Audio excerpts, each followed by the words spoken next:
tardes a toda nuestra querida audiencia que tiene a bien cada semana sintonizarnos en su programa Es el Tiempo. Hoy es el tiempo de seguir aprendiendo cosas nuevas y como siempre hemos comentado, tenemos invitados de lujo. Y en esta tarde tengo a un súper invitado, nada menos que a mi hermano Jorge Azcárraga, Lancho, que en esta tarde nos va a hablar de un tema que sé que a él lo apasiona, que es nada menos que la educación. Jorge, bienvenido. Gracias, muchas gracias por el espacio. Sí, definitivamente la educación me apasiona. Hablando un poquito de mí, pues yo soy ingeniero civil, graduado en la Universidad de la Florida en Estados Unidos.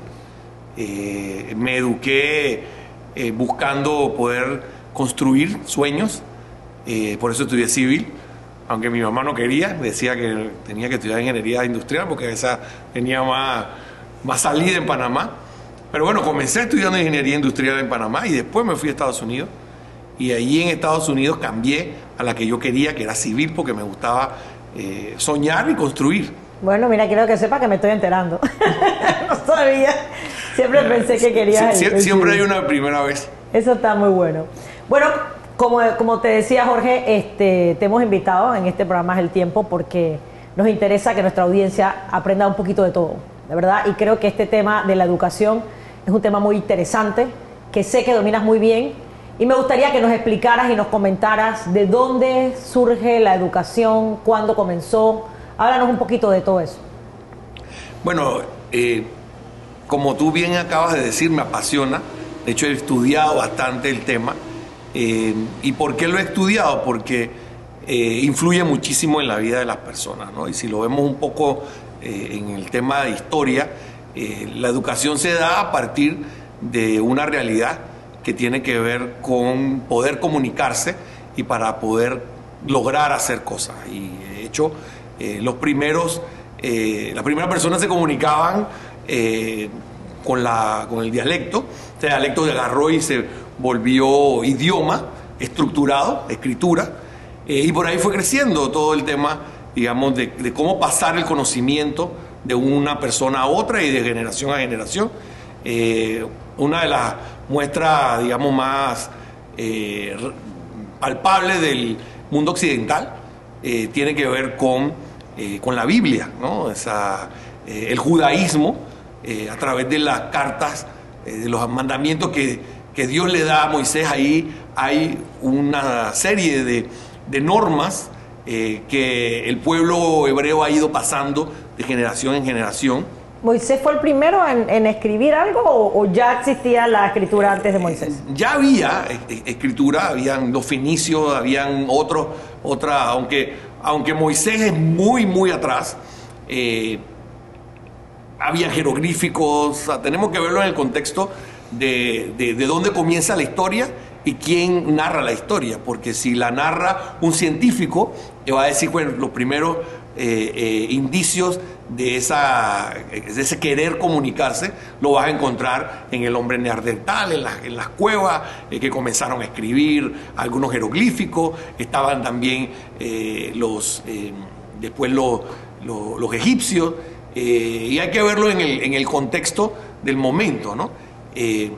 Claro, Moisés es mucho antes de muchas de esas cosas, pero yo me refiero al judaísmo porque es el que más relación tiene con el mundo occidental y cómo evolucionó producto de la civilización, producto del conocimiento basado en la apertura que dio la educación en el origen de la palabra, de la Biblia, del pueblo judío, de la civilización judeocristiana. Ellos son los judíos, son la civilización que al día de hoy está más documentada, ¿cierto? O sea, en otras civilizaciones no tenemos tanta información, ¿o sí? Hay mucha información en otras civilizaciones, pero lo interesante del judaísmo es que se ha perdurado a través de la historia de forma casi intacta, ¿no? O sea, en otras civilizaciones han encontrado pedazos que ahora lo han podido unir, pero como civilización, como grupo étnico, como como religión es el que más ha perdurado en la historia. Todavía hoy encontramos escuelas donde leen la Torá como lo era hace más de 4.000 años, bueno, no 4.000, 2.000 y 3.000 años, ¿no?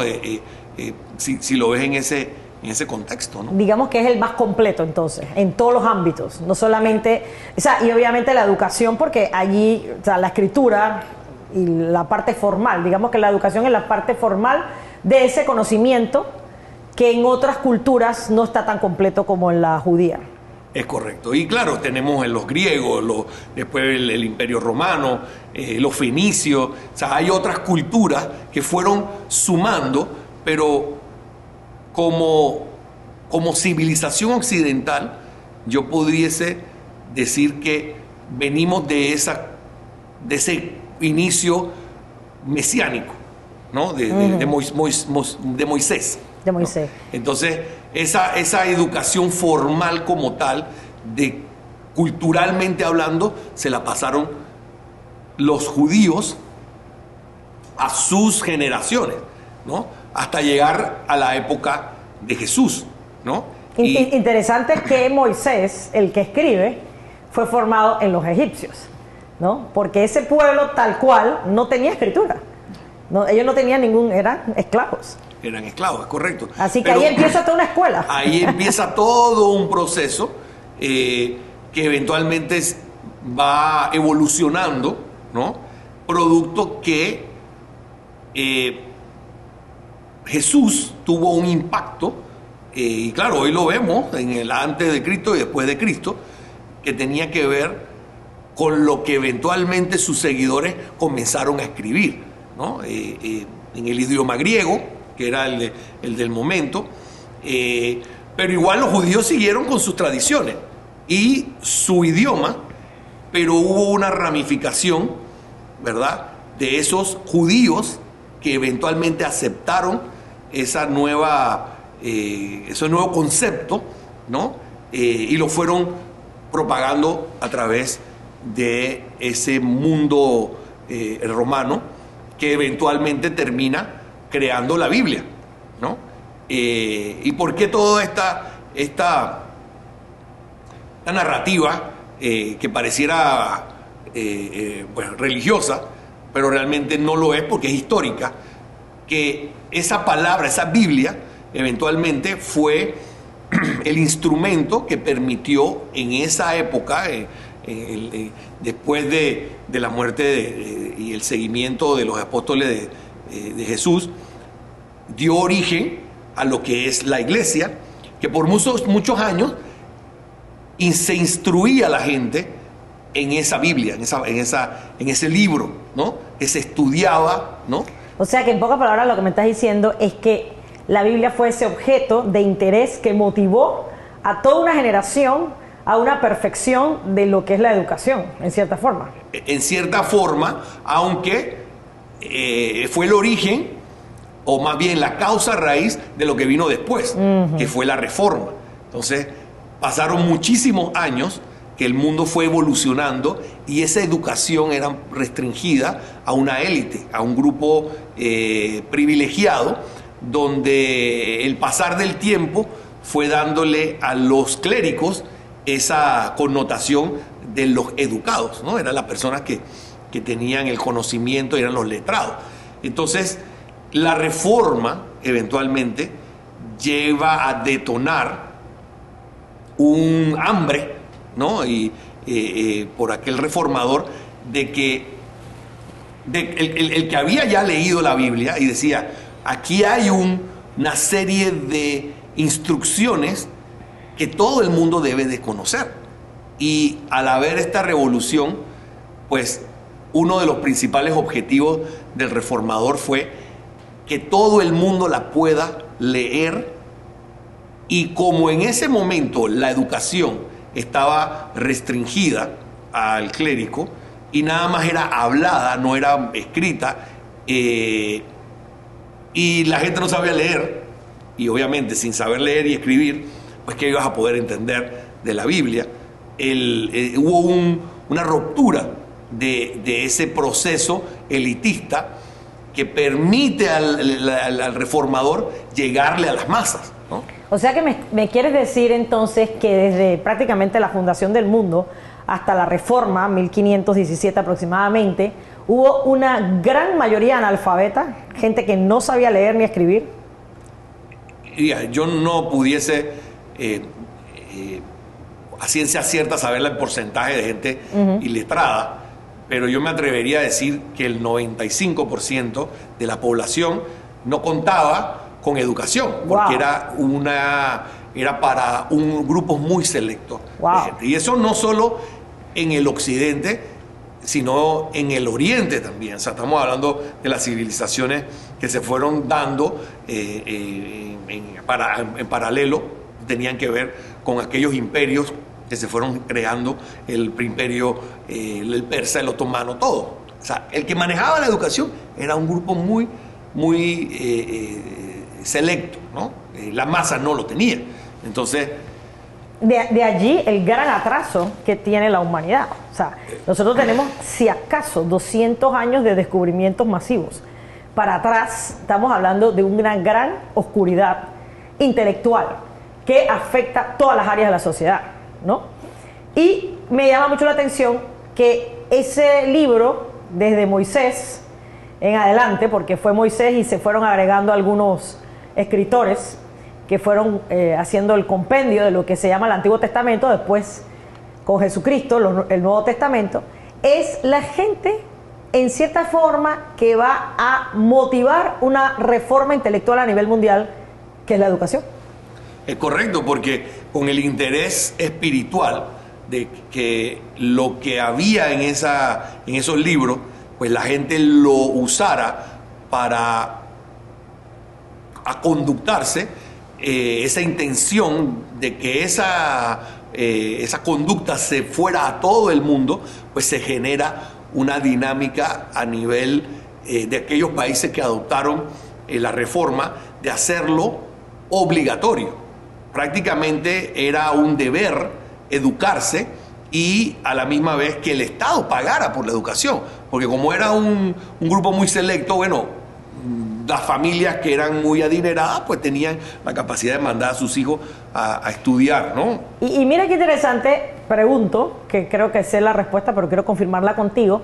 Eso no ocurre, por ejemplo, en el Oriente, con la China, con la India, con los países árabes. Ese libro importante y famoso como el Corán, las Vedas hindúes, no fomentaron ese descubrimiento, no fomentaron esa iniciativa de lectura y de alfabetización, porque tengo entendido hoy en día que países del Medio Oriente tienen porcentajes de analfabetismo enormes que no tiene Occidente. Es así, más digamos, a que suma al punto tuyo, es que eventualmente esa reforma dio como resultado que se abriera el intelecto también de las masas, proveyendo una educación a todo el mundo, y no solo a todo el mundo, sino gratuita, ¿no? O sea, era una obligación que a los niños le enseñara la Biblia. Entonces, ¿con quién empezó específicamente esa reforma? Con Lutero, ¿no? Y después se fue pasando a todos los reformadores, Calvino, los nombres realmente no me recuerdo, pero fue permeando a toda la Europa que acogió la reforma luterana, que llegó a Francia, a Italia, perdón, a Inglaterra, a todos esos países escandinavos, pero principalmente en Alemania. Entonces, como eran feudos, esos reyes que quisieron aprovechar la coyuntura para separarse del poderío de la iglesia, decidieron, bueno, vamos a adoptar esto. Entonces, si querían adoptarlo, bueno, tenían que seguir la línea del reformador, que era, tenemos que educar a las masas para que ellos entiendan la palabra y puedan conductarse.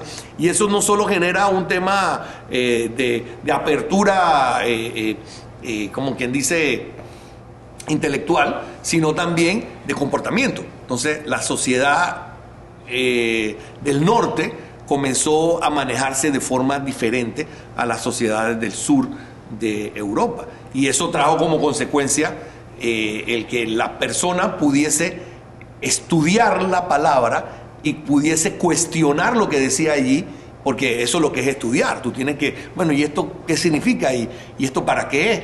Y en esa búsqueda o más bien en esas preguntaderas, vas a encontrar respuestas. Y esas respuestas, ¿verdad?, van a generar otras preguntas, y así tú vas a ir creciendo intelectualmente, y dio como origen todos los descubrimientos. Eso pasa a la misma vez que en Europa comienza el Renacimiento, comienza una serie de cosas a la vez. Interesantemente, ¿cuál fue el primer libro que fue a la imprenta? La Biblia. ¿No? Y qué casualidad, ¿no? Qué casualidad que la Reforma coincide con la imprenta, o el primer libro impreso fue la Biblia. Y fue como quien dice al revés. O sea, bueno, vamos a hacer la imprenta para imprimir la Biblia. ¡Wow!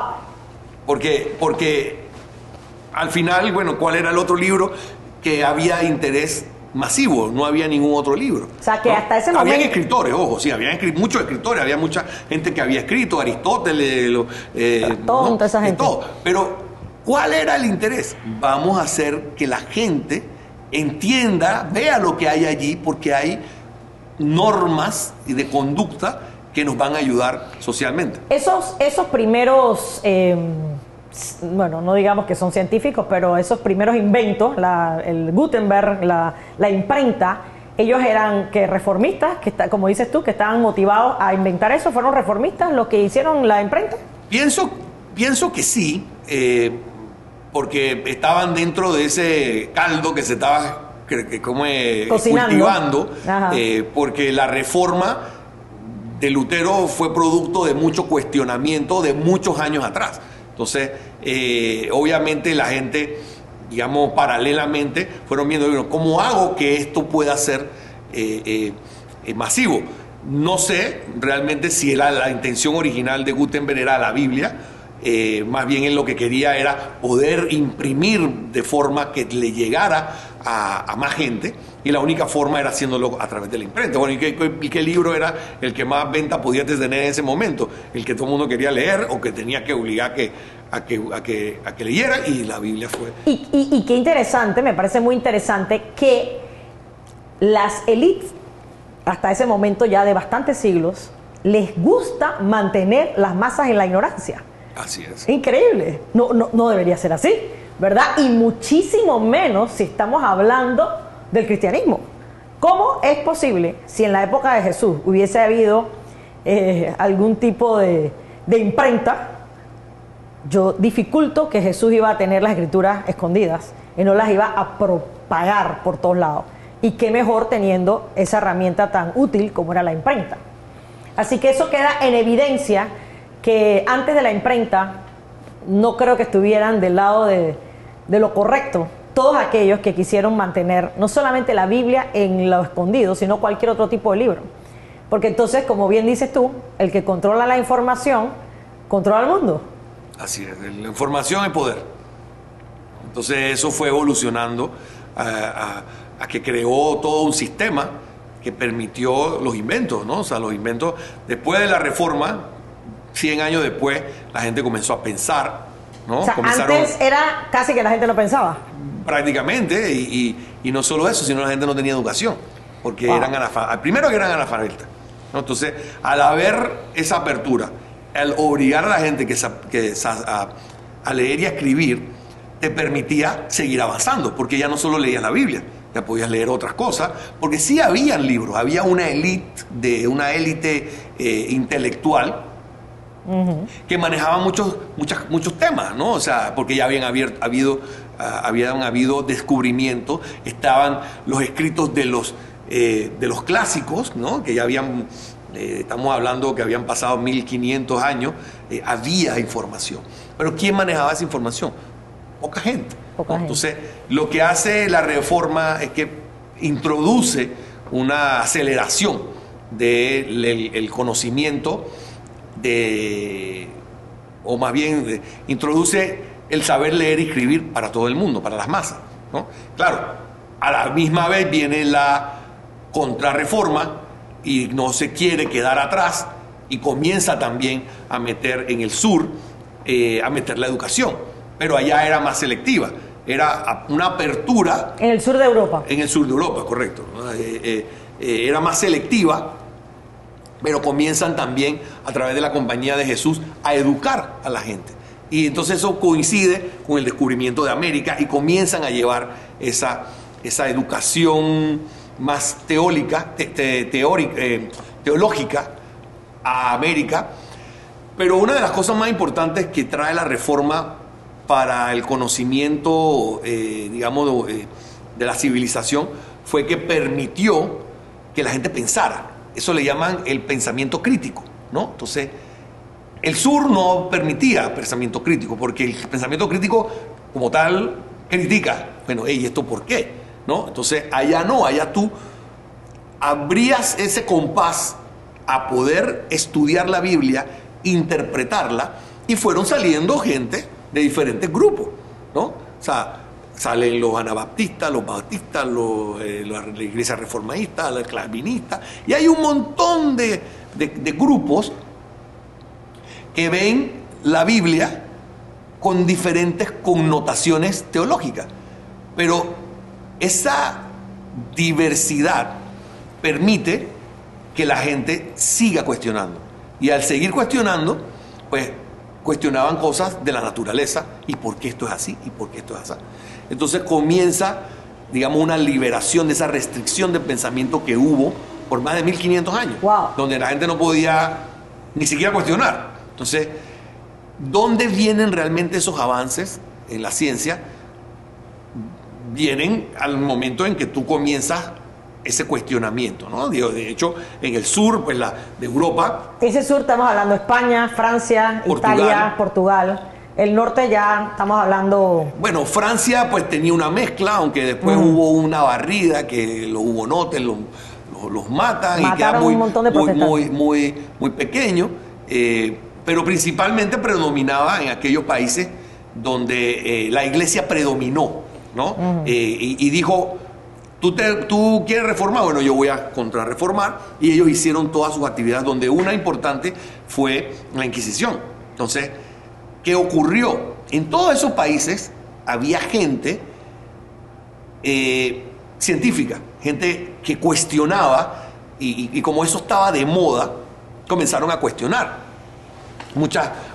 El actuar, la ciencia, porque bueno, había mucho, en ese momento no había una ciencia, o sea, la ciencia como tal no estaba formalmente definida, y lo llamaban los alquimistas, los que hacían experimentos, que el sur los llamaba brujos, herejes. Wow. ¿No? Entonces se crea la Santa Inquisición, que comienza a buscar a todos aquellos que critican o cuestionan esos lineamientos que fueron establecidos, pero que a la misma vez querían que todo el mundo supiera, porque sí habían visto, esa gente está educando a las masas, nosotros tenemos que hacer lo mismo, pero de otra forma, con otro estilo. Entonces, esos cerebros que habían en todo el sur de Europa, comienzan a ver la oportunidad, ¿sabes qué? Yo me voy de aquí y me voy para el norte. Entonces, todo el sur de Europa, Francia, Italia, España principalmente, comienzan a tener una pérdida de talento,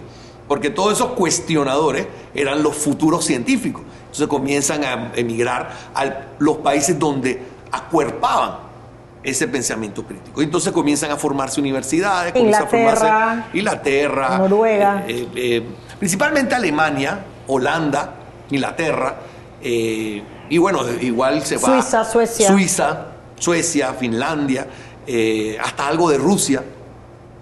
Pero lo curioso, y más bien no curioso, lo interesante, es que de allí comienza una migración al Nuevo Mundo, porque la persecución, entonces la reforma y la contrarreforma generan guerras y generan, como quien dice, inestabilidad social, producto pues de esa persecución que se da a muchos niveles, ¿no? Tanto en el sur como en el norte. Es increíble, me llama mucho la atención que a través de la historia ha habido persecución para lo bueno. O sea, ¿cómo justificas una guerra para evolucionar? Para que haya pensamiento crítico, para que haya descubrimiento, porque lo que estás diciendo, toda este despertar trajo un aceleramiento en la ciencia. O sea, en los últimos 500 años, que coincide con América, con la existencia de América, es donde se ha descubierto la mayor cantidad de cosas. O sea, para atrás de los años 1500, difícilmente hubo mucho descubrimiento. O sea, una oscuridad. O sea, el Moisés de los 3000 años antes de Cristo y los reyes del siglo X, no había mucha diferencia, la misma cosa, en caballos, guaricha o velas. No había luz eléctrica, no había teléfono, no había nada, porque no había ciencia, porque no había, como bien dice, ese pensamiento crítico que hace los descubrimientos, ¿no? En estos días estaba viendo un programa interesante de Marie Curie, que es de la radioactividad, y todo eso es simplemente prueba, ensayo, errores. Pero cuando todo está, no se puede preguntar, no se puede investigar. Oye, seguimos de oscuridad en oscuridad. Exactamente. Y lo bueno, que eso se pudo replicar en Estados Unidos, porque la gente huyendo de la persecución van con esos valores, ¿no? Arraigados en la Reforma, se van a los Estados Unidos y comienzan a fundar sus poblados y crean las primeras universidades que tenían una connotación originalmente eclesiástica. Harvard, que fue la universidad, una de las más viejas del mundo, una de las más reconocidas del mundo, comienza como un instituto de formación de personal clérigo, gente que iba a trabajar en la iglesia, ¿no? Y muchas fueron fundadas con ese propósito. Pero a través de la evolución del hombre, desafortunadamente fue también trastocando lo que era la esencia de cómo comenzó, y le fue dando más importancia a él mismo, al hombre, al yo, y entonces se crearon filosofías, ¿no? que fueron permeando a nivel de Europa. Y lo más interesante de todo es que en esa época comienzan a definirse, bueno, la historia, el antes de Cristo, el después de Cristo. Y lo más importante de eso es que el resto del mundo siguió evolucionando, pero ¿dónde estaba el conocimiento? ¿Dónde estaba el conocimiento? La cuna de ese conocimiento y estaba potencializado, o se veía en Occidente. Entonces, Occidente es el que se dispara tremendamente, ¿no? Entonces, esa educación que fue de lo clérigo, como comenzó, fue evolucionando, ¿no? A través de lo que se iba dando en ese momento, la ciencia, la geografía, la matemática, y fue evolucionando la física y un montón de cosas que llegan al del siglo pasado, Madame Curie, que era el tema de la radioactividad, que tenía sus connotaciones buenas, sus connotaciones malas. La connotación buena era que, imagínate que tú pudieses ver los huesos, ¿no? A través de la radioactividad. Todas las vidas que se salvaron. Se cortaban piernas porque no sabía. No, era un esguince y te cortaban la pierna, imagínate. Todo lo que y en plena guerra. Creo que era la Primera Guerra Mundial, si no me equivoco. Y ya después para la Segunda. Y no ha pasado ni 100 años. Exacto, increíble. Pero desde que vino la Biblia han pasado 2000. Y de la creación de la humanidad, sepa Dios cuánto, ¿no? Sí. Pero qué impacto tan tremendo que causó ese libro, ¿no? Que sin duda tiene poder, ¿no? De cambiar la humanidad. Entonces, lo interesante es que estos dos mundos, el mundo de América del Norte, el mundo de la Europa del Norte, ¿verdad? Son los que comienzan a predominar como imperios, porque tenían conocimiento, ¿no? De dónde sale el primero, obviamente los españoles, porque fue, a mi criterio, coincidencia, ¿no? Que llegaron a América, ¿no? Entonces, ellos... Es interesante porque tuve la oportunidad de verme la serie de Isabel la Católica, y muy buena porque de alguna manera lo que a ella le inspiraba estaba conectado con la Biblia. ella le inspiraba la cristianización de los indios y de las Américas. Tal vez no estaba en la misma línea de la reforma, pero ese era su interés. Y por eso ella financió a Cristóbal Colón, y eso fue su inspiración para llegar a América. O sea, al final su inspiración estaba conectada con la cristianización, y eso tiene que ver con la palabra.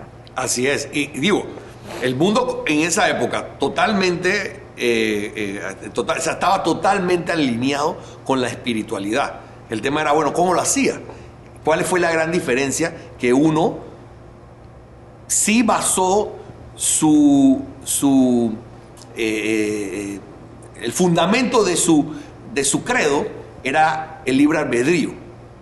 Abajo no, en el sur no, porque era lo que yo digo, no lo que tú puedas pensar. Era algo que puede ser. Era impositivo, era una imposición. Acá en el norte no, dejaba que la gente pensara.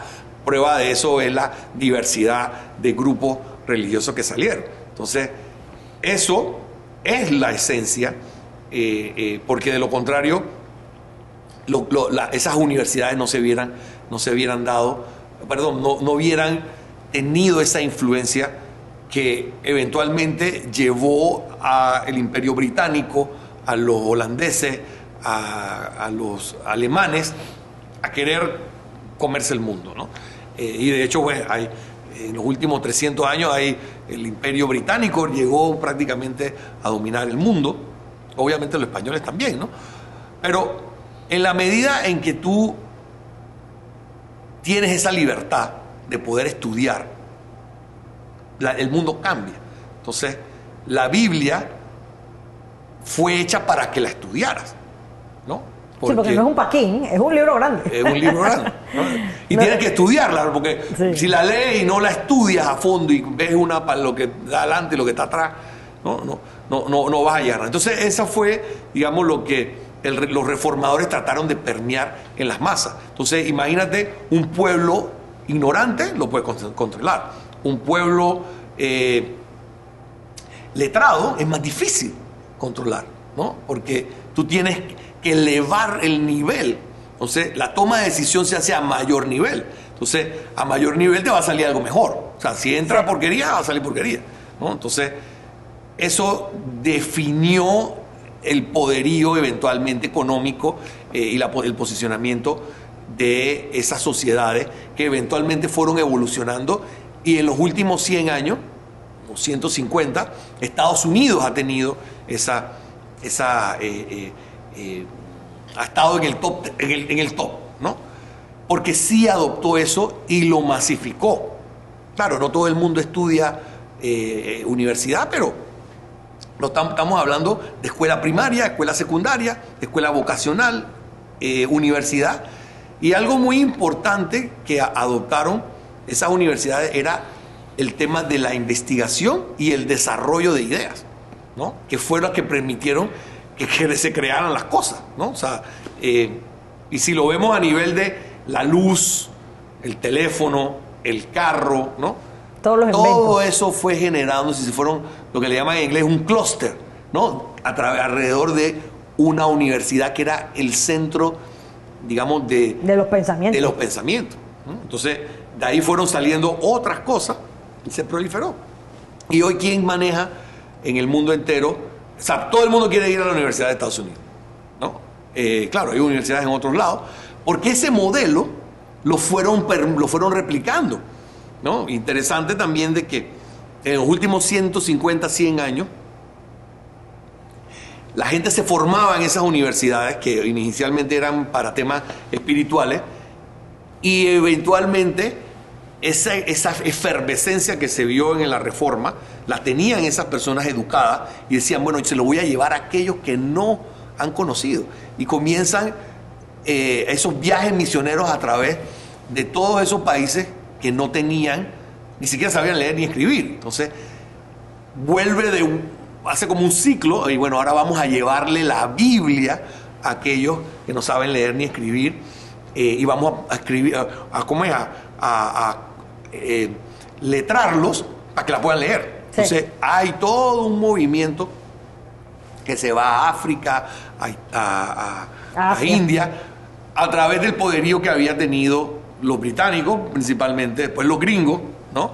Los alemanes, y comienzan a esparcirla a todo ese mundo. Interesantemente que ahí hay conexión de la educación con los idiomas, que eso sería otro programa que por ahí tendremos, porque surge toda una traducción en torno a la palabra de Dios, pero con el objetivo de llevar esa educación integral que comenzaba con la palabra, porque en la palabra de Dios hay demasiada información útil para el ser humano de todo tipo, tanto financiera como de salud, como emocional, en fin, hay demasiada información en la palabra.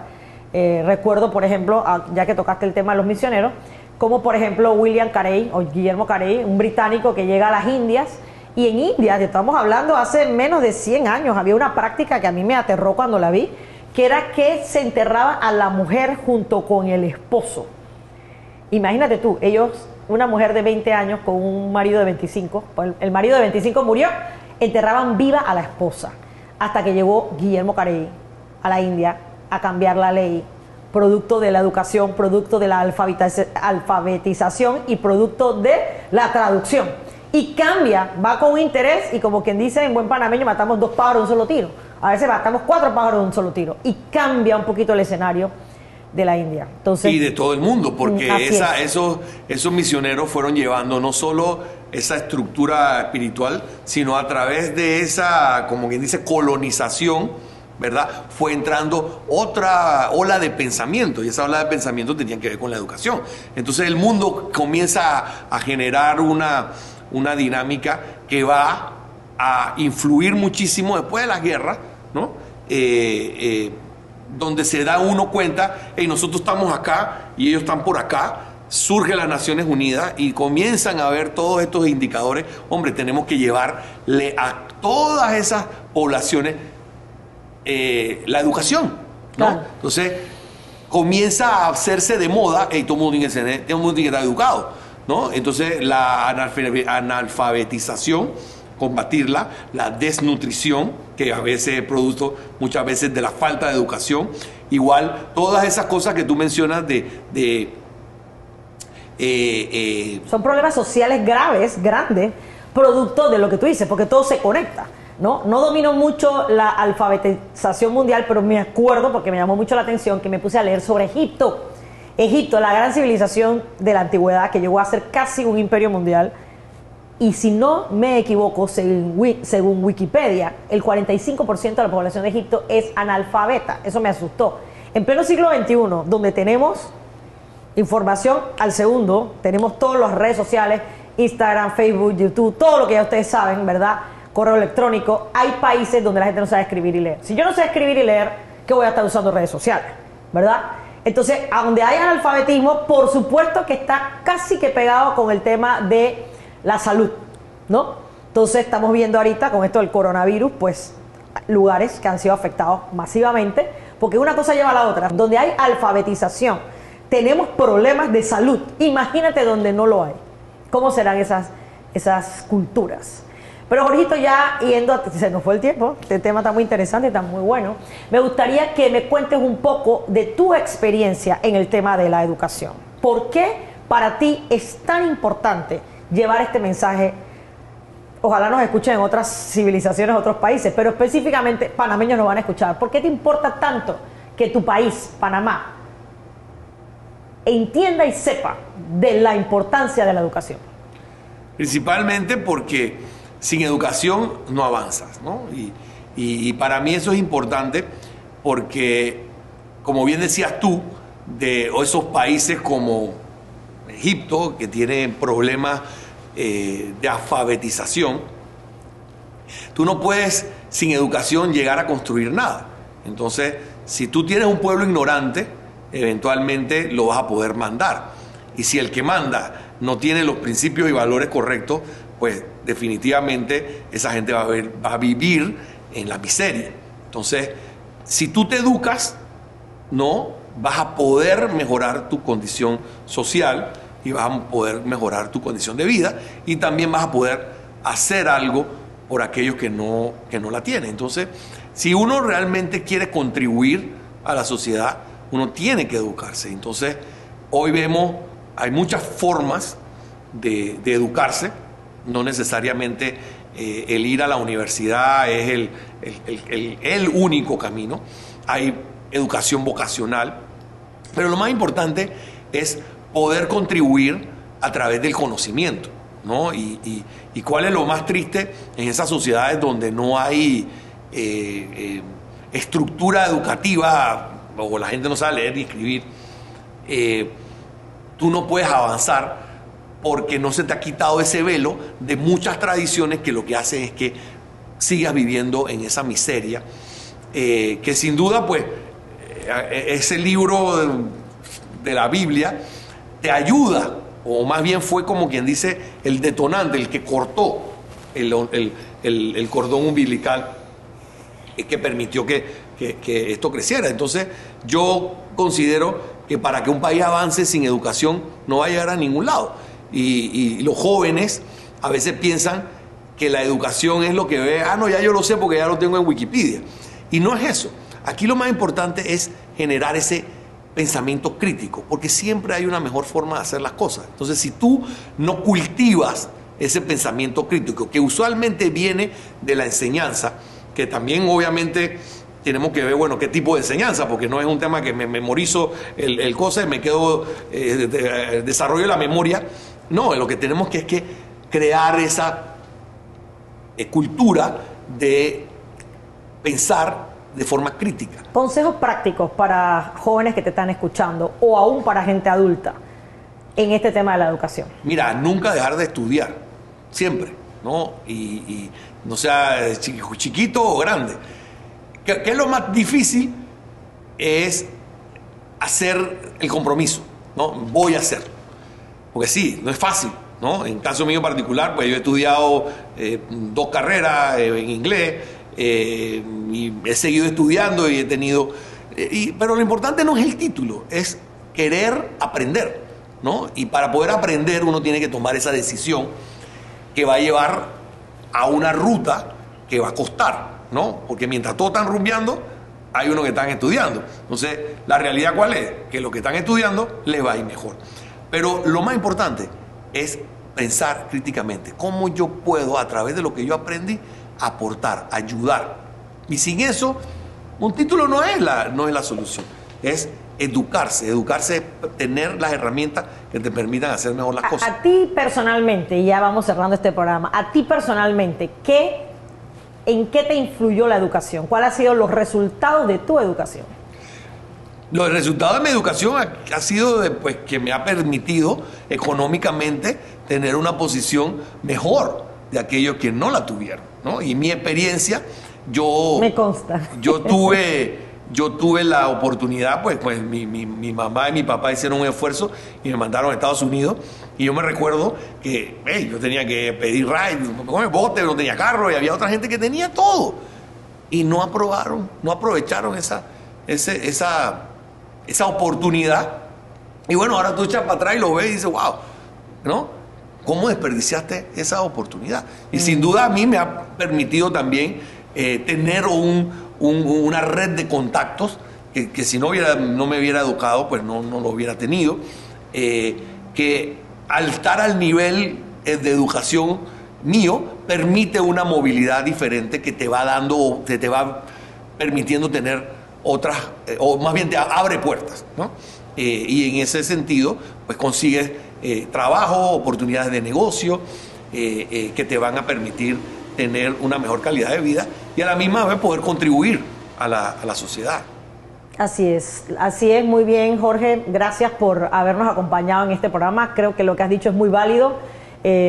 Como bien dices tú, calidad de vida, menos dolor en muchos aspectos. A veces la gente no lo ve, pero hay mucho dolor y sufrimiento producto de la ignorancia, que incluye tanto en la salud como en la familia, como en la economía. Y yo creo que algo muy importante en este programa, que creo que lo has dicho muy bien, es la influencia. La educación te permite influir.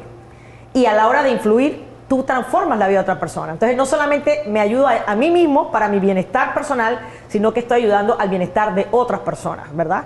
Gracias por habernos acompañado en este programa y yo espero que todos ustedes que nos estén escuchando queden motivados a aprender, a estudiar. Nunca es tarde cuando la dicha es buena, como dicen por allí.